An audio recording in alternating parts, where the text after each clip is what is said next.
Hello friends, எல்லாம் எப்படி இருக்கீங்க? நல்லா இருக்கீங்களா? இன்றைக்கி என்ன ஸ்பெஷல் அப்படின்னு பார்த்தீங்கன்னா, கீரை கடையல். அதை எப்படி பண்ணுறதுன்னு பார்க்கலாம். கீரையை நீங்கள் வாங்கிட்டு நல்லா உப்பு தண்ணியில் கொஞ்ச நேரம் ஊற வச்சு கட் பண்ணிக்கிறங்க. ஏன்னா அதில் மண் இது மருந்து ஏதாவது போட்டிருந்தா கூட உப்பு தண்ணிக்கு அது கிளியர் ஆயிரும். உப்பு தண்ணியில் ஒரு 5 நிமிஷம் ஊற வச்சு எடுத்துருங்க. எடுத்ததுக்கப்புறம் நல்லா பொடுசு பொடுசாக கட் பண்ணுங்க. ரொம்ப பெருசு பெருசாக வேணாம். நல்லா குருவாக அரிஞ்சு வச்சிடணும். இந்த மாதிரி சின்ன சின்னதாக.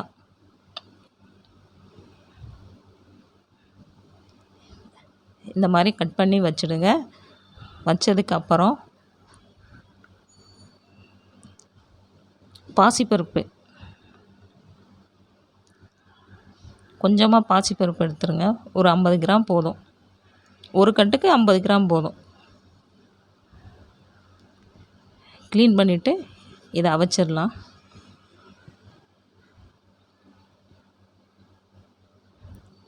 இந்த மாதிரி நீங்கள் மண் சட்டியில் கீரையை கடைஞ்சி பாருங்கள், அவ்வளோ டேஸ்ட்டு வரும்.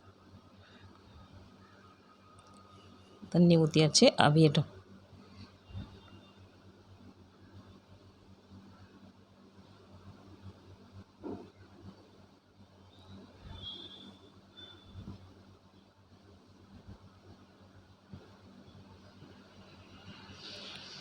இப்போ நம்ம கீரையை போட்டுடலாம்.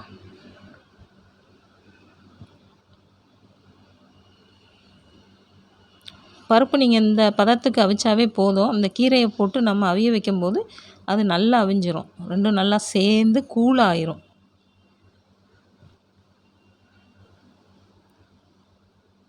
மூடிடலாம். நல்லா கொதிச்சு நல்லா அவிஞ்சிருச்சு. இப்போது சின்ன வெங்காயம், ஒரு பூண்டு போட்டுருங்க. சின்ன வெங்காயம் அதையும் சேர்த்துடலாம். கொஞ்சமாக மஞ்சள் தூள், எல்லாம் நல்லா மிக்ஸ் பண்ணிவிடுங்க. கொஞ்சமாக சால்ட்டு பார்த்து போடுங்க. கம்மியாக இருந்தால் நீங்கள் அப்புறம் போட்டுக்கிறங்க. மொதவே போடும்போது நிறையா போட்டுறாதீங்க, கீரை நல்லா இருக்காது, கசந்து போயிடும். இந்த மாதிரி மண் சட்டியில் இருந்தால் போட்டு நீங்கள் கடைஞ்சி பாருங்கள். அதான் ருசியே இது.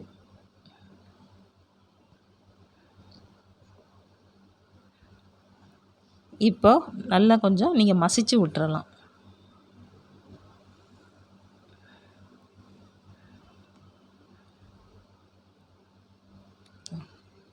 இப்போ பார்த்தாவே தெரியும். இந்த பாருங்கள், நல்லா அவிஞ்சு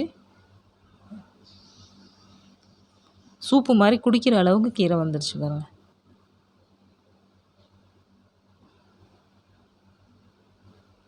மண் சட்டி ரொம்ப நீங்கள் அமுக்கி பண்ணிடாதீங்க, லைட்டாக ஓரளவுக்கு.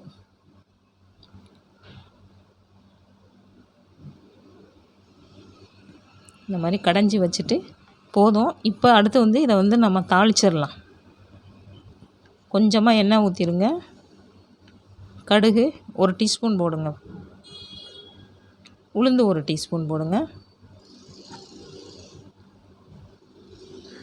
நல்லா பொரியட்டும். இப்போ கொஞ்சமாக வெங்காயம், ஒரு 2 மிளகா போட்டுருங்க.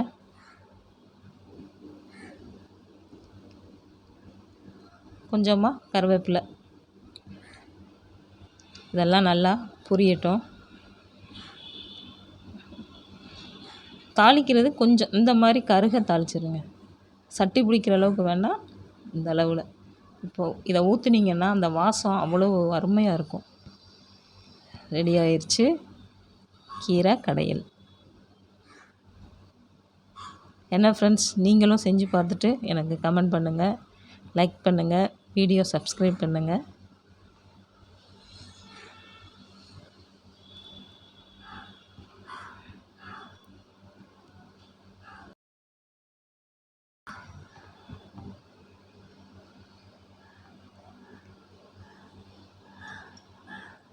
இதை நீங்கள் சோறுக்கு ஊற்றி சாப்பிட்டு பாருங்கள், எவ்வளோ அருமையாக இருக்குதுன்னு பாருங்கள்.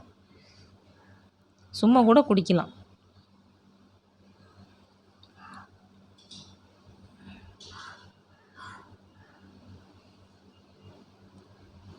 சின்ன பிள்ளைங்கள்லாம் இருந்தால் இப்படி போட்டு கடைஞ்சிட்டு 2 வாயை ஊட்டி விடுங்க. நல்லா அருமையாக சாப்பிடுவாங்க.